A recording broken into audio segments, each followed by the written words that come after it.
C'est en 12 000 avant Jésus-Christ que des ovnis auraient été aperçus pour la première fois dans le ciel. Depuis, des milliers de personnes à travers le monde disent avoir été témoins de phénomènes étranges et inquiétants. Ces rencontres du troisième type ont été considérées par beaucoup comme un tissu de mensonges. Jusqu'à la découverte d'un livre mystérieux dans les années 1980, le Blue Planet Project, le projet Planète Bleue. Cet ouvrage révèle les sombres projets du gouvernement américain qui aurait tenté de dissimuler au monde la venue de ces extraterrestres sur notre Terre, ainsi que sa probable collaboration avec eux. On a découvert des projets où des humains et des extraterrestres travaillent main dans la main. Certains pensent que ce livre renferme littéralement un authentique guide de survie face aux extraterrestres. Ce livre est clairement la Bible du complot extraterrestre. C'est terrifiant. Aujourd'hui, nous allons vous dévoiler tous les secrets du projet Planète Bleue. La machine est en marche.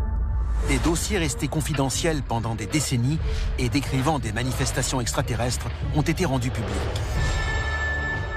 Nous allons révéler le contenu de ces documents et découvrir ce que le gouvernement américain voulait cacher. C'est à suivre dans Alien Files, l'émission qui perce à jour les plus grands secrets de la planète Terre. Le projet Planète Bleue recense 160 races extraterrestres différentes et décrit les technologies et les infrastructures souterraines utilisées par les extraterrestres sur Terre. Un ensemble d'informations que le gouvernement aurait tenté d'étouffer. Si ce projet Planète Bleue est réel, alors il va complètement transformer notre vision de l'univers. Nous ne sommes plus au centre du monde. Si le projet Planète Bleue dit vrai et qu'il y a effectivement eu une campagne de désinformation de la part du gouvernement, alors quand tout cela a-t-il commencé ? 16 juillet 1945, à 55 km au sud-est de Socorro, au Nouveau-Mexique. Peu avant 5h30 du matin, une violente explosion secoue tout le sud-ouest des États-Unis. Le souffle atteint les 3 km de diamètre et rase 13 km² de désert. Il s'agit de l'essai nucléaire de Trinity et il marque le début de l'ère atomique. Les projets comme Trinity et même les bombardements d'Hiroshima et Nagasaki ont eu un impact énorme sur nous, mais aussi sur tous ceux qui pouvaient voir notre planète de loin. Ces explosions étaient tellement énormes qu'elles étaient parfaitement visibles depuis l'espace. Quiconque se trouvait à proximité de la Terre les a forcément vues. Dans les années 1940, après les premiers essais nucléaires, des ovnis ont commencé à faire leur apparition dans le ciel et à s'intéresser de plus en plus à ces nouvelles décharges d'énergie. 8 juillet 1947. Presque 2 ans jour pour jour après l'essai de Trinity et à 250 km seulement du site, une des plus célèbres manifestations extraterrestres de l'histoire est sur le point de se produire. Pourquoi les extraterrestres sont-ils venus à Roswell ? Il y avait une base de l'armée de l'air américaine à Roswell, avec des avions B-29 qui avaient lâché des bombes atomiques sur Hiroshima et Nagasaki. C'était la première base nucléaire de l'armée. La chaleur qui a émané des explosions a-t-elle pu fournir aux extraterrestres un indice de la présence d'humains sur Terre ? Ces extraterrestres ne sont pas venus nous chercher. On les a appelés en faisant exploser nos armes nucléaires. Donc on récolte ce qu'on a semé. Le lien entre notre utilisation des armes atomiques et ce premier contact extraterrestre ne sera pas établi avant la découverte du mystérieux projet Planète Bleue, une trentaine d'années plus tard. Ce livre révèle l'existence d'expériences, d'enlèvements et de villes extraterrestres souterraines. Et tout cela à l'insu de la population. Le projet Planète Bleue est une compilation de notes d'un individu qui a été témoin de la collaboration entre les extraterrestres et le gouvernement. C'est un objet sacré, la Bible du complot extraterrestre. Ceux qui croient à l'authenticité de ce livre pensent qu'il a été écrit par un scientifique appelé Jefferson Sousa. Cet homme aurait participé à des projets ultra confidentiels et son statut au sein de l'armée lui aurait permis d'avoir connaissance de tous les secrets militaires. Il dit tout dans ce document. Il passe en revue plus de 160 races d'extraterrestres venus sur Terre. Il explique pourquoi ils ont mutilé du bétail, pourquoi ils ont enlevé des humains. Mais Jefferson Sousa n'a jamais été retrouvé. Personne n'a été en mesure de parler avec lui, et encore moins de prouver qu'il a même existé. On ne sait pas s'il travaillait pour le gouvernement ou l'armée. On n'a jamais découvert aucune preuve. Ce n'est pas la première fois qu'on entend parler d'un individu qui décide de briser le silence concernant un dossier classé secret en disant « Oui, j'ai travaillé sur un ovni » et qui disparaît ensuite. Ils ne peuvent pas parler car s'ils parlent, ils signent leur arrêt de mort. C'est exactement ce qu'explique ce scientifique au sujet du projet Planète Bleue. Il faisait partie de ce comité de censure. Le message délivré par ce scientifique fait froid dans le dos. S'il dit vrai, le cours de l'humanité en sera à jamais changé. Mais un examen plus approfondi du document va permettre de déjouer un plan encore plus inquiétant. A-t-on enfin une réponse à la question extraterrestre? Sommes-nous seuls ou bien des extraterrestres se cachent-ils parmi nous? 30 ans après l'affaire de Roswell, un mystérieux livre révèle des informations inédites et fait l'effet d'une bombe. Un ovni s'est écrasé à Roswell en 1947. On a récupéré un engin, des corps d'extraterrestres et un extraterrestre vivant. Alors dites-moi, qu'est-ce qu'on a fait de tout ça? À l'issue de la Seconde Guerre mondiale, le président Truman signe le National Security Act, un dispositif qui permet au gouvernement américain de mener des opérations secrètes sans en informer la population. Il est encore en vigueur aujourd'hui. Dossier déclassifié, le gouvernement fantôme. Le gouvernement américain ne dispose d'aucun élément prouvant une quelconque forme de vie à l'extérieur de notre planète, ni l'existence de contact entre des extraterrestres et des humains. En outre, aucune information crédible ne suggère que des preuves aient été cachées à la population. On nous a caché la vérité sur l'existence des extraterrestres, sur nos connaissances sur eux, sur notre travail avec eux, sur notre emprunt des technologies extraterrestres. Personne n'a jamais dit un mot là-dessus. Le gouvernement a tout nié en bloc. D'après le projet Planète Bleue, le gouvernement américain a mis au point la plus grande campagne de désinformation de l'histoire, tout en essayant de découvrir ce que la technologie et les armes extraterrestres pourraient nous apporter. Mais c'est un travail qu'il n'a pas pu accomplir seul. Le projet Planète Bleue explique qu'il existe un ensemble de sociétés secrètes qui se sont intéressées aux extraterrestres et ont organisé les relations avec les extraterrestres venant sur Terre. Pour la première fois de l'histoire, le projet Planète Bleue met un nom sur ces sociétés secrètes. Le projet Red Light, un groupe militaire secret chargé de tester et piloter les ovnis retrouvés. L'équipe bleue, qui s'occupe de la récupération des formes de vie extraterrestres mortes ou accidentées. Et le projet Delta, un détachement spécial mieux connu sous le nom d'Hommes en Noir. Mais aucun groupe n'est plus célèbre que celui qui se cache derrière tous les autres, le fameux groupe Majestic, aussi surnommé MJ-12. S'il y a une organisation secrète qui a contribué à la dissimulation des manifestations extraterrestres, c'est bien le Majestic 12. Le MJ-12 a été créé par le Conseil national de sécurité dans le but de gérer et surveiller les contacts entre humains et extraterrestres ou toute autre forme de vie. Ce groupe était chargé de prendre toutes les décisions concernant les relations entre les êtres humains et les extraterrestres. Tout reposait sur les épaules de ces 12 personnes. Si c'est vrai, ça fait froid dans le dos. Selon l'auteur du projet Planète Bleue, le MJ-12 était constitué de scientifiques, de chefs militaires et de représentants du gouvernement, notamment des individus haut placés comme l'ancien ministre américain de la Défense, James Forrestal. Si ce document se révèle authentique, ce groupe a donc caché l'existence des extraterrestres au grand public et posé les bases d'un programme encore en vigueur aujourd'hui. Les partisans du complot extraterrestre estiment que le MJ-12 est impliqué dans de nombreux événements. L'étouffement de l'incident de Roswell, des meurtres, des disparitions et des accidents qui ont touché des personnes constituant une menace pour la sécurité des États-Unis. Parmi ces prétendues victimes d'accidents, les théoriciens du complot citent James Forrestal, l'ancien ministre de la Défense. Des rapports indiquent que le président Truman en personne a demandé à James Forrestal de démissionner, car ce dernier s'était dit opposé à garder le silence sur la question extraterrestre.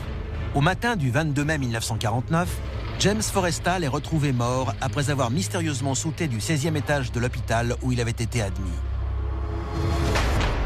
La cause officielle de la mort est une simple chute accidentelle. Le gouvernement a toujours nié vigoureusement l'existence du MJ-12. Mais 2 documents mis au jour récemment affirment pourtant que le MJ-12 et son programme sont bien réels.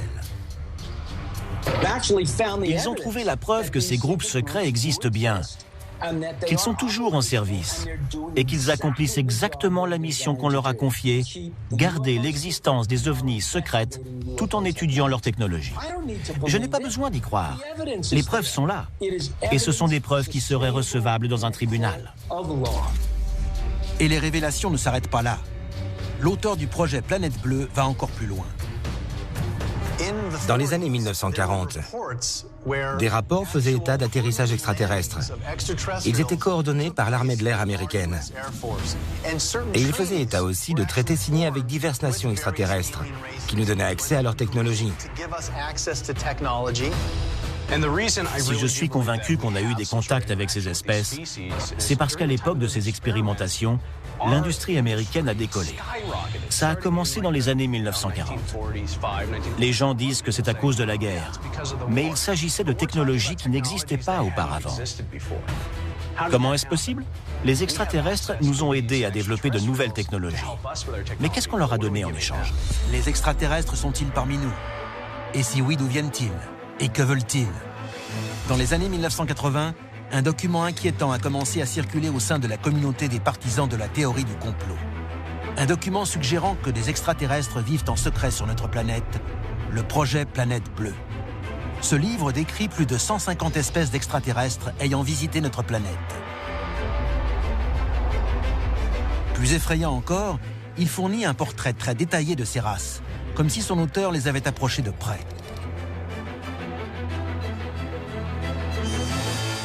Le projet Planète Bleue recense plus de 150 espèces d'extraterrestres venus sur Terre. Il mentionne les grilles, les nordiques et même les reptiloïdes. Comme sur notre planète, il existe chez eux une grande variété d'espèces. Parmi toutes les personnes qui ont été enlevées, beaucoup décrivent différentes versions de ce que l'on appelle les grilles.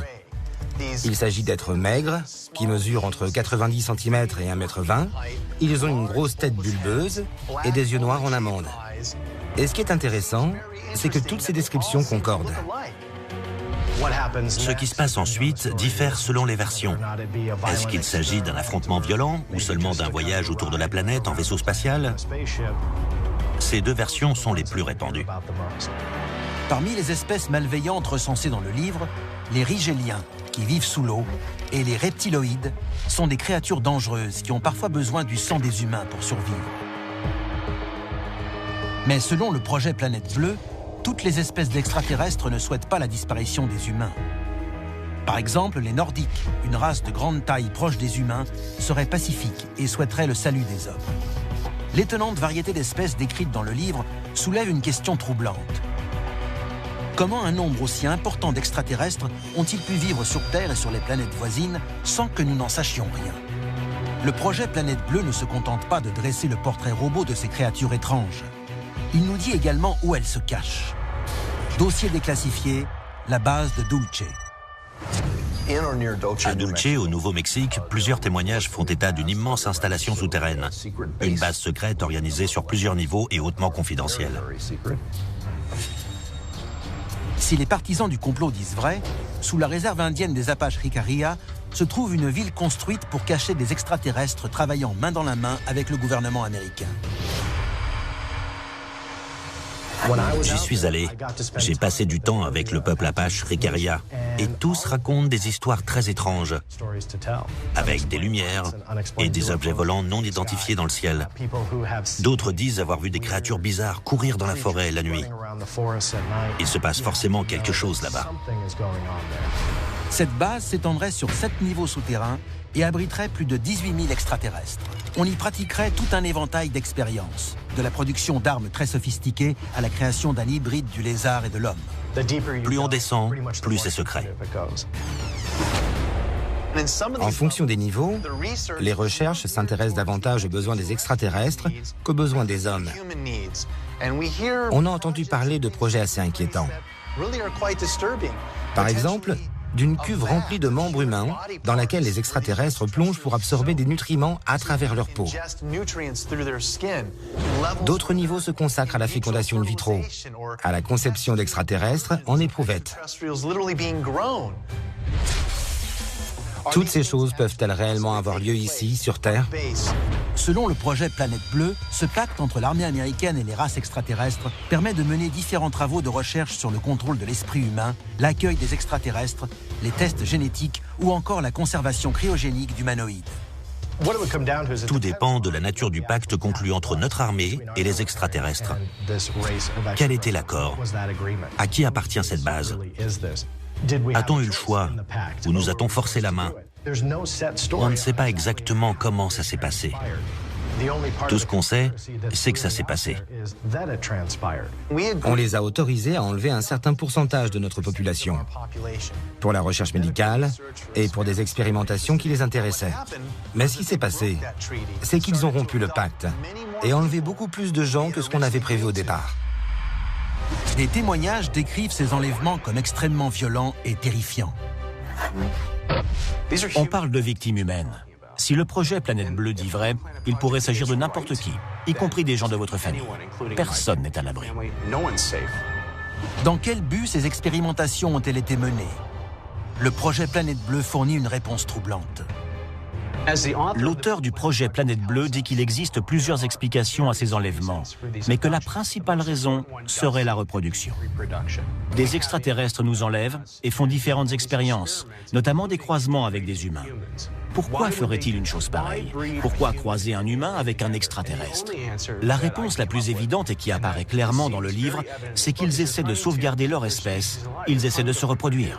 Et dans ce cas, la vraie question est: que deviendront les êtres humains une fois que les extraterrestres seront parvenus à trouver ce qu'ils cherchaient? Le projet Planète Bleue évoque de terrifiantes histoires d'enlèvement et d'expérimentation. Mais le plus inquiétant est peut-être le sort que réservent les extraterrestres aux humains une fois qu'ils auront terminé leurs recherches. Réfléchissez-y d'un point de vue purement logique. Mettez-vous à la place des extraterrestres. Quel est le véritable fléau sur la planète Terre? Qui faut-il éliminer? Les humains. Si le projet Planète Bleue dit vrai, une énorme révolution se prépare et le gouvernement doit dire toute la vérité. Le projet Planète Bleue est un authentique guide de survie face aux extraterrestres. Il renferme peut-être la clé de notre salut, mais seulement si on y croit. C'était Alien Files, l'émission qui perce les plus grands secrets de la planète Terre.